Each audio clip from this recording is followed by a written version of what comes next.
ஸ்ரீகுருப்யோ நமः. ஹரிஹி ஓம். ஓம் ஸ்ரீ மகாகணபதயே நமः. தென்னாடுடைய சிவனே போற்றி, எந்நாட்டிற்கும் இறைவா போற்றி போற்றி. அனைவருக்கும் வணக்கம். உங்கள் அன்பு எல்லா இடத்திலும் பரவட்டும். அன்பே சிவம், அன்பே சிவம், அன்பே சிவம். அபிஷேகங்களில் அன்னாபிஷேகம் என்றால் என்ன? அது எதற்காக செய்யப்படுகிறது? எப்பொழுது செய்யப்படுகிறது? யாருக்கு செய்யப்படுகிறது என்று பல வகையான கேள்விகள் நம்முள்ளே ஆன்மீகத்தில் இருக்கக்கூடிய அனைத்து பக்தர்களுக்கும், சராசரியாக கோவிலுக்கு வருபவர்களுக்கும் எழுந்து கொண்டே இருக்கும். ஆண்டுதோறும் ஐப்பசி மாதத்தில் வருகின்ற பௌர்ணமி நாளாகிய அந்த நாள் எந்த கிழமையில் வேண்டுமானாலும் வரலாம், எந்த நட்சத்திரத்தில் வேண்டுமானாலும் வரலாம். அப்பொழுது சிவலிங்கத்திற்கு, சிவனை லிங்க ரூபத்தில் வழிபடுகிறோம். அந்த சிவலிங்கத்திற்கு செய்யப்படும் அன்னாபிஷேகத்தின் முக்கியத்துவத்தை விளக்குகிறோம். சிவபெருமானுக்கு உருவ வழிபாடு நம்மளுடைய பாரத க்ஷேத்திரத்திலே, இந்த பூமியிலே கிடையாது. ஒரு முறை 3 பெரிய சக்திகள் என்று சொல்லக்கூடிய பிரம்மா, விஷ்ணு, மகேஸ்வரர், இந்த மூவரிலே யார் பெரியவர் என்ற சர்ச்சை பொதுவாக எழும் பட்சத்தில் சிவபெருமான் சொன்னார், என்னுடைய தலைமுடியையோ அல்லது திருவடியையோ யார் முதலில் தொடுகிறார்களோ அவர்களையே நான் முதல்வராக ஏற்றுக்கொள்கிறேன், நீங்களே உலகத்தை இயக்குங்கள் என்று மிகவும் பணிவாக குறிப்பிட்டார். உடனே பிரம்மா தன்னுடைய அன்ன வாகனத்தில் ஏறி சிவனுடைய மேல் பாகத்தை பிரயாணம் செய்கிறார். போய்கொண்டே சென்று கொண்டே இருக்கிறார். எல்லையில்லாமல் சென்று கொண்டிருக்கிறார். அப்பொழுது அந்த மேல் பாகத்திலே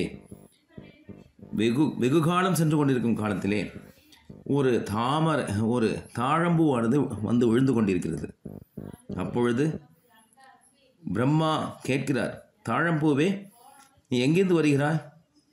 அதற்கு அந்த தாழம்பூ சொன்னது, சுவாமி, சிவபெருமானின் தலையிலே இருந்து நான் உதிர்ந்து வந்து கொண்டிருக்கிறேன். எப்பொழுது வந்து கொண்டிருக்கிறாய்? இங்கிருந்து எவ்வளவு தூரம்? தெரியவில்லை சுவாமி, எத்தனையோ காலங்களாக நான் இறங்கி விழுந்து கொண்டிருக்கின்றேன். அப்படியா? அப்போ நான் அதை போய் தொட்டுவிட முடியுமா? தெரியவில்லை சுவாமி, காலத்தை என்னால் கணிக்க இயலவில்லை. ஆனால் அது மிகவும் சிரமமாக இருக்கிறது. நான் எப்பொழுது அங்கிருந்து விழுந்து கொண்டிருக்கிறேன் என்பதே தெரியவில்லை என்று தாழம்பூ சொல்ல, உடனே பிரம்மாவிற்கு ஒரு யோசனை. தாழம்பூவே, வா, நான் இப்பொழுதுதான் கிளம்பி வந்தேன். அதுவே வெகு காலமாகிவிட்டது. நீ எனக்கு சாட்சி சொல். சிவனுடைய திருமுடியை நான் தொட்டுவிட்டேன் என்று சாட்சி சொல், வா என்று தாழம்பூவுடன் கீழே இறங்கி வருகிறார். கீழே இறங்கி வந்துவிட்டார். இதே நேரத்தில் மகாவிஷ்ணு சிவனுடைய காலிலிருந்து கீழ் நோக்கி கூர்மாவதாரம் எடுத்து சென்றாரா அல்லது எப்படி சென்றாரோ போய்கொண்டே இருக்கிறார். பூமியை குடைந்து போகிறார். எத்தனையோ காலங்களாக சென்று ஒரு கட்டத்திற்கு மேல் அவருக்கு முடியவில்லை. மேலே வந்து முறையாக சிவனிடத்திலே வந்து நிற்கிறார். அங்கே பார்த்தா பிரம்மாவும் தாழம்பூவும் நிற்கிறது. உடனே சிவனை பார்த்து, சுவாமி, என்னால் கீழே போய்கொண்டே இருக்கிறேன். எப்பொழுது எங்கே போகிறேன் என்று தெரியவில்லை. ஆனால் முடியவில்லை. நான் வந்துவிட்டேன். நான் பெரியவன் அல்ல. நீங்களே பெரியவராக இருங்கள் என்று சொல்லி விஷ்ணு நிற்க, பிரம்மா நான் உங்களுடைய திருமுடிகளை கண்டுவிட்டேன் என்று சொல்ல, உடனே பாருங்கள், தாழம்புவை சாட்சியாக என்று பிரம்மா சொல்ல, உடனே சிவபெருமான், பிரம்மாவிற்கு 5 முகம் இருந்தது. கோபத்திலே சங்கடப்பட்டு ஒரு முகத்தை எடுத்து விடுகிறார். ஒரு பிரம்மா படைப்பவர் பொய் சொல்லக்கூடாது என்பதற்காக எடுத்துவிட்டு தாழம்பூவை பார்த்து நீ அவருடன் இணைந்து இது போல ஒரு பொய் கற்பித்து விட்டாய். ஆகவே சிவ பூஜைக்கு தாழம்பூவை உபயோகப்படுத்தக்கூடாது என்ற ஒரு விஷயத்தையும் குறிப்பிட்டார். ஆக யார் பெரியவர் என்ற விஷயத்தில் என்றுமே சர்ச்சையே கிடையாது. பரமேஸ்வரன் தான் உயர்ந்தவர், சிறந்தவர், பெரியவர். உலகத்திற்கு அண்ட சராச்சரங்களுக்கு அனைத்துக்கும் உயரமானவர் பரமேஸ்வரன், ஆதிசிவன். அவருக்குள்ளே பிரம்மாவும் அடக்கம், அவருக்குள்ளே விஷ்ணுவும் அடக்கம், அவருக்குள்ளே அண்ட சராச்சரமும் அடக்கம். ஸோ இதில் பெரியவர் யார் சிறியவர் யார் என்ற பாகுபாடு இல்லை. எவ்வளோ உயர இருக்கிறோமோ அவ்வளோ பணிவாக இருந்தால் நாமளும் பெரியவர்களே, உயர்ந்தவர்களே. அப்படியாகப்பட்ட அந்த சிவபெருமான் பிரம்மாவை சபித்த காரணத்தினால் நான்முகனாகினார். 5 முகத்தை கொண்டவர் நான்முகனாக பெயர் எடுத்தார். பதிலுக்கு பிரம்மாவும் நான் கள்ளமே சொல்லியிருந்தாலும் எனக்கும் உங்களுக்கு நிகராக ஒரு ஆற்றல் இருக்கிறது அல்லவா? ஸோ என்னை நீங்கள் சபித்தது பதிலுக்கு நானும் சொல்கிறேன். இதே இந்த பூலோகத்தில் உங்களை யாரும் சிலை வடிவாக வழிபடக்கூடாது. லிங்க ரூபமாக நீங்கள் இந்த உலகத்தில், இந்த பூலோகத்தில் யாபிக்க வேண்டும் என்று ஒரு சாபத்தையும் விட்டார். அதனால்தான் சிவலிங்கமாக கீழே ஆவுடையாரை வைத்து லிங்கத்தை பதித்து சிவலிங்கம் காட்சியாக பரமேஸ்வரன் காட்சியளிக்கிறார். அந்த பரமேஸ்வரனுடைய அந்த லிங்க ரூபத்தை ஒவ்வொரு வருடமும் ஐப்பசி மாதத்தில் சிவனுக்கு அந்த லிங்கத்திற்கு செய்யப்படும் அன்னாபிஷேகம் மிக முக்கியத்துவமாக கருதப்படுகிறது.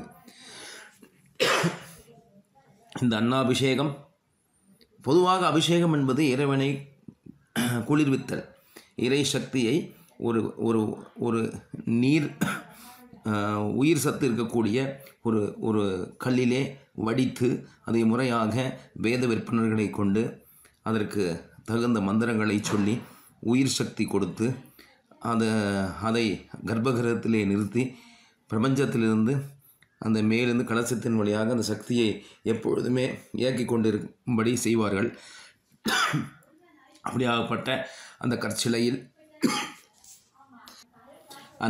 கற்சிலை என்று சொல்லக்கூடிய கல்லாக பார்த்தால் கல்லை தெய்வமாக பார்த்தால் தெய்வம், அந்த தெய்வ அம்சம் பொருந்திய அந்த நீரோட்டம் உள்ள கற்சிலையிலே தான் அந்தந்த வடிவங்களிலே இறைவனை படைத்தார்கள்.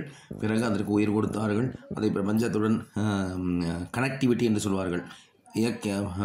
கலசம் மூலியமாக மேலே விமான கோபுரம் மூலியமாக வானத்திற்கும் இதற்கும் ஒரு வழியை ஏற்படுத்தினார்கள். அது நாம் ஒவ்வொரு கோவிலும் சென்று வழிபடும் பொழுது அதிலிருந்து வாங்கிய சக்தியை ஒவ்வொரு பக்தர்களுக்கும் வழங்கி பக்தர்களிடமிருந்து இருக்கும் பக்தி சக்தியை அந்த கர்ப்பகிரகம் உள்வாங்கி அந்த கோவிலிலே யார் சத்து குறைந்தவாக வருகிறார்களோ அவர்கள் சக்தியை பாய்த்தி சக்தியற்ற பக்தர்களை சக்திவான்களாகக்கூடிய அந்த இயற்கையான ஒரு வசியத்தை இயற்கை நமக்கு தருகிறது. கர்ப்பகிரகத்தை சார்ந்த உள்ளே இருக்கின்ற தெய்வங்கள் நமக்கு தந்து கொண்டிருக்கின்றன. அந்த வகையிலே சிவலிங்கத்திற்கு மற்றும் எந்த தெய்வத்திற்குமானாலும் கற்சிலை வடிவத்திலே அமைக்கப்பட்ட தெய்வங்களுக்கு அபிஷேகம் செய்வது வழக்கம். அபிஷேகம் என்றால் முறையாக பூரணமாக குளிக்க வைத்தார். முதலிலே எண்ணெய் காப்பு சாத்தி, பிறகு எல்லா கோயிலும் நீங்கள் பார்த்திருக்கலாம், முதலில் திருமஞ்சன பொடி அபிஷேகம் செய்வார்கள். பிறகு அரிசி மாவு, பிறகு மஞ்சள் பொடி, இப்படியாக 18 வகையான அபிஷேகங்கள் இருக்கிறது. எந்த தெய்வத்திற்கும் அன்னாபிஷேகம் என்று ஒன்று கிடையாது. இந்த ஐப்பசி மாதத்தில் ஒவ்வொரு சிவாலயங்களில் அன்னாபிஷேகம் மிகவும் சிறப்பு வாய்ந்தது. அன்னத்தை வேக வைத்து சாதமாக வடித்து அதை சிவனுடைய லிங்கத்தின் மேல் அப்புவார்கள். அபிஷேகமாக செய்து அதற்கு கண், முகம் எல்லாம் வரைந்து சிவபெருமானின் முகமாக முகத்தை வரைந்து அதிலே அந்த சிவனுடைய அந்த ஆற்றலை நமக்கு ஆசீர்வாதமாக தருவார்கள். சிவனை வழிபடுவார்கள். அந்த அன்னாபிஷேகத்தை செய்வதன் காரணமாக ஒரே நேரத்தில் கோடி சிவலிங்கத்தை தரிசித்த பலனும், கோடான கோடி சிவலிங்கத்தின் ஒரு வருக்கையில் ஒரு சிவன் என்று வைத்துக்கொள்வோமே, அப்படியாகப்பட்ட ஒரு அனுகிரகத்தை அந்த ஐப்பசி மாத பௌர்ணமி அன்னாபிஷேகத்தில் நமக்கு கிடைக்கிறது. ஒன்று. இரண்டாவது, அன்னத்தினால்தான் இந்த உலகம் வாழ்கிறது. அன்னத்தினால்தான் இந்த உலகம் உருவாகிறது. அன்னத்தினால் தான் இந்த உலகம் அழிகிறது. இதுதான் 18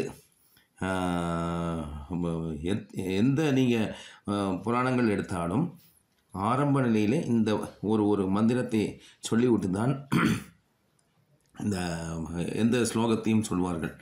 அதிலே இந்த உலகம் அன்னத்தினாலேயே உருவானது, இந்த உலகம் அன்னத்தினாலேயே வாழ்கிறது, இந்த உலகம் அன்னத்தினாலேயே அழிகிறது. உபநிஷத்துன்னு சொல்வார்கள். 18 வகையான உபநிஷத்துகளில் முதல்ல இந்த ஒரு 2 வரி சமஸ்கிருதத்திலே சொல்லிவிட்டு தான் ஒவ்வொரு உபநிஷத்தும் ஆரம்பிக்கும். அந்த மாதிரி நாம் அன்னத்தினால்தான் உருவானோம், அன்னத்தினால்தான் வாழ்கிறோம், அன்னத்தினால்தான் கடைசியாக நாம் நிறைவடைகிறோம். அந்த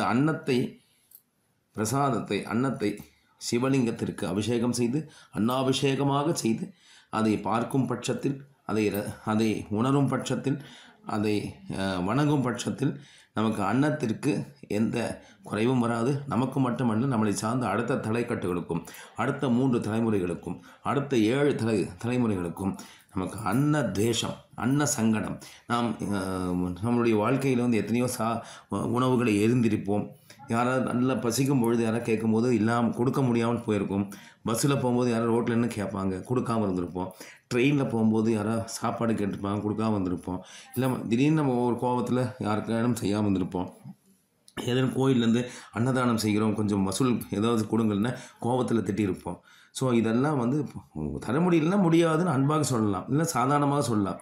அதை விட்டுட்டு நம்ம வார்த்தைகளில் ஏதேனும் புண்படுத்தி இருப்போம். ஸோ அந்த அன்ன தேவதை சங்கடப்படும். ஸோ அந்த மாதிரி அன்ன துவேஷம் அதெல்லாம் போயிடும். அன்னம் சம்மந்தப்பட்ட சங்கடங்கள் போயிடும். நாம் உண்ணும் அன்னம் நமக்கு சக்தி கொடுத்து, பார்வதி தாயார் அந்த சக்தியை உள்ளே கொடுத்து நமக்கு தேவையான எல்லா சௌகரியங்களும் செய்து கொடுக்கும்.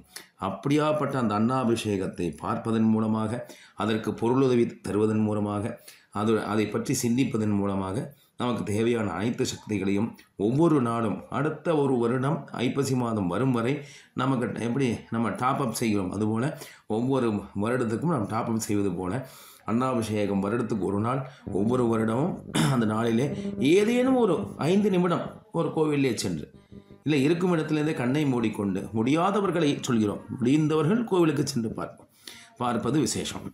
இதை செய்வதனால் நாம் அடுத்த 7 தலைமுறைகளுக்கு அன்னத்வேஷம் போய்விடும், தரித்திரம் போய்விடும், சங்கடம் போய்விடும். மேலும் இந்த அன்னத்தினால்தான் உலகம் உருவானது என்பது நாம் சற்று முன் தெரிந்து கொண்டோம். இந்த அன்னத்தினாலே உலகம் வாழ்கிறது, இந்த அன்னத்தினாலே உலகம் அழிகிறது நாம் தெரிந்து கொண்டோம். இந்த அன்னத்தை யாரேனும் கேட்டால் இல்லை என்று சொல்லாமல் ஒரு வாயாவது கொடுப்பதற்கு உண்டான சக்தியையும் மன புத்தியையும் பொருள் உதவியும் பகவான் நமக்கு கொடுத்து நம்மள் மூலியமாக மற்றவர்களுக்கு அது பயனடைய வேண்டும் என்ற சிந்தனையும் தருகிறார். மேலும் இந்த அன்னாபிஷேகத்தின் சுவாமி மேல் சாட்சி இருக்கும், ஒவ்வொரு சிவலிங்கத்தின் மேல் சாட்சி இருக்கும் அன்னாபிஷேகத்தை, அந்த அன்னத்தை எடுத்து தயிர் சாதமாக பிரசாதம் தருவார்கள். பொதுவாக ஐப்பசி மாதத்தில் அடைமழை என்று சொல்வார்கள். ஐப்பசி கார்த்திகை அடைமழை, விடாமல் மழை வந்து கொண்டிருக்கும் என்று சொல்வார்கள்.